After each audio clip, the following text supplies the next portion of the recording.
C'est parti, on vous a annoncé une Joe conférence Biden de presse. Attendu au tournant ce soir pour une conférence de presse aux allures de crash test. Oui, le président des États-Unis doit faire oublier son débat raté face à Donald Trump il y a 2 semaines. Le démocrate de 81 ans avait hésité, bafouillé, suite à quoi beaucoup, même dans son propre camp, l'appellent à se retirer de la course, à laisser quelqu'un d'autre se présenter à sa place pour le Parti démocrate.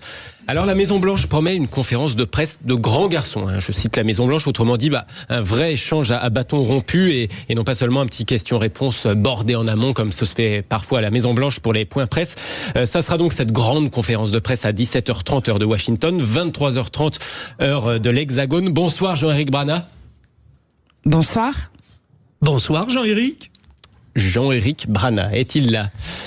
Est-il avec nous, Jean-Éric Brana, maître de conférence à l'université de Paris 2 Assas, auteur d'une biographie de Joe Biden. Est un des plus grands spécialistes des États-Unis. Il les connaît. Parce que c'est vrai qu'on se pose vraiment la question de savoir si Joe Biden a toute sa tête. Ça a été très difficile pour Joe Biden, véritablement ce qu'a fait George Clooney, véritablement aujourd'hui dans la presse américaine, parce que George Clooney, c'est une condamnation, il est iconique, c'est un des soutiens éternels du Parti démocrate, et dire je t'aime Joe mais tu dois te retirer, c'est quelque chose quand même, c'est un effondrement. D'ailleurs j'ai noté, je ne sais pas si vous l'avez vu, que il y a eu, ça fait breaking news quand même aux États-Unis. Alors les États-Unis ont l'art du breaking news, mais quand vous avez CNN, Fox News, ABC qui font un breaking news sur la lettre et les mots de George Clooney, ça veut dire vraiment quelque chose. Alors Biden, vous avez vu qu'il se défend dans son interview à CNN, il dit tous les matins j'ai des tests cognitifs, tous les matins.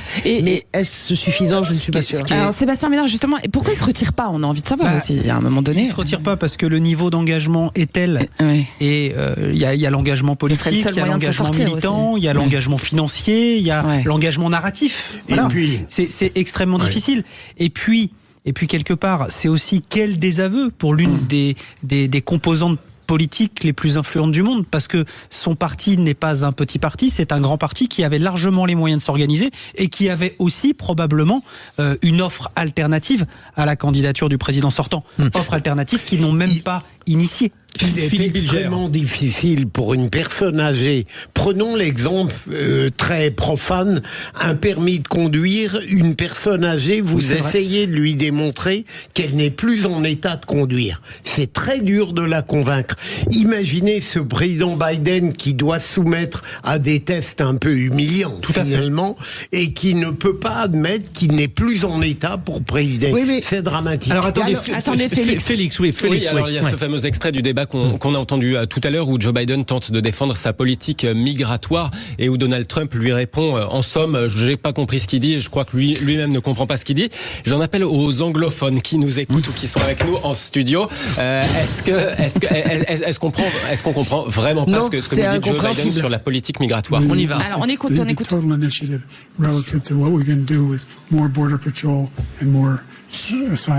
Non, relative what ça va. Non, c'est exagéré, on comprend quand même. Alors on comprend parce qu'il appuie le trait, mais je voudrais quand même dire une chose par rapport à ce que dit Philippe sur Joe Biden. Joe Biden, c'est un roué, c'est vraiment un seigneur de la politique. Ça a d'ailleurs été, c'est Battling Joe. Ça a d'ailleurs été un très grand débatteur, Joe Biden. Joe Biden, il se retire pas non plus parce que il n'a eu de cesse pendant 4 ans de squeezer et de castrer complètement ses successeurs possibles. Joe Biden Breaking news, attention. Nous avons notre invité Jean-Éric Brana, qui est maître de conférence à l'université de Paris 2 Assas, auteur d'une biographie de Joe Biden, mais aussi de Kamala Harris, l'Amérique du futur, qui nous rejoint, Félix. Alors, bonsoir Jean-Éric Brana. Bonsoir. Merci d'être avec nous dans les vraies voix sur Sud Radio. Est-ce que vous pensez qu'il peut lever les doutes ce soir sur ses capacités au cours de cette conférence de presse, Joe Biden ? Écoutez, toute la presse américaine lui met une pression incroyable, puisque c'est vrai que ce soir, il doit être bon, il doit être en forme, il doit montrer qu'il n'est pas si vieux que ça et que finalement il peut tenir le monde au bout de ses bras, puisqu'il a dit lui-même qu'il gouvernait le monde. Maintenant, une fois qu'on a dit tout ça, et on voit les images à la télé depuis tout à l'heure, il est souriant, il est bronzé, il est dans un costume bleu qui lui donne un meilleur éclat que le soir du débat. Mais malgré tout, même si ça se passe bien ce soir, malheureusement, c'est dans les têtes.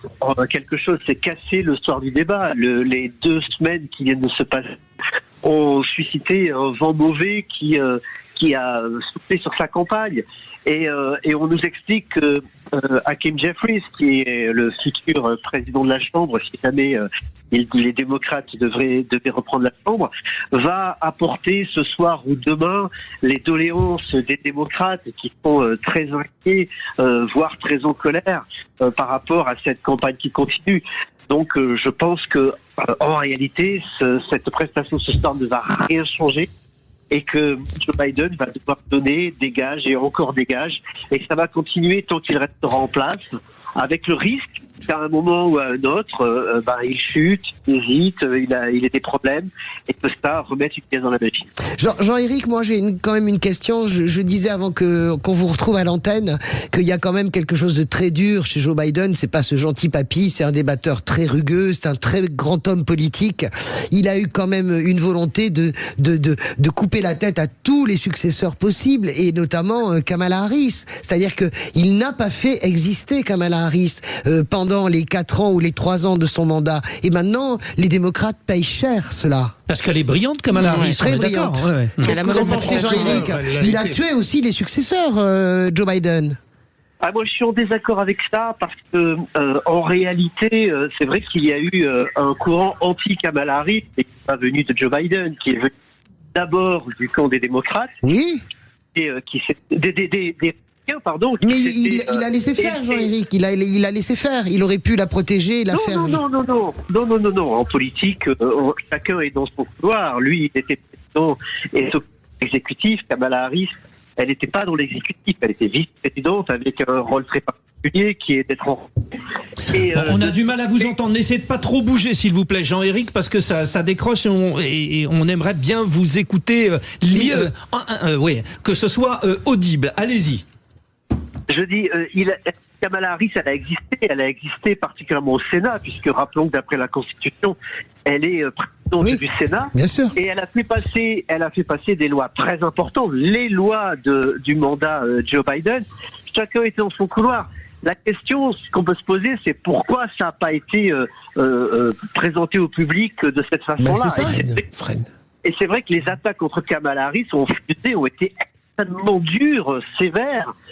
Avec des mélanges, il faut quand même le dire. Quand on entend qu'elle est en charge de la frontière, c'est une confusion énorme, puisqu'elle n'était pas en charge de la frontière, n'étant pas dans l'exécutif, mais elle était en charge d'une réflexion politique pour essayer de trouver des sources de l'immigration.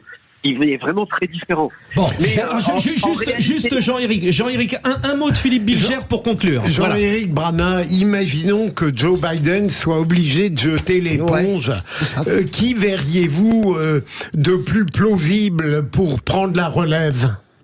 Écoutez, là c'est trop tard pour qu'il y ait 10 000 personnes, il n'y en aura qu'une, c'est Kamala Harris qui sera candidate. On a entendu parler de Michelle Obama aussi, si je peux me permettre. Non, c'est du fantasme de journaliste. Elle a été candidate, qui a été testée sur sa popularité, qui est très grande, c'est vrai, mais elle est candidate et elle ne l'a jamais été. Non, c'est Kamala Harris qui aurait... d'abord, elle est déjà sur le ticket, donc elle est déjà en campagne. Et puis, c'est la seule qui peut ramasser la caisse, 240 millions quand même, qui appartient déjà aux démocrates, et qui pourrait donc continuer cette campagne. Et une femme présidente de la République des États-Unis, ça serait magnifique.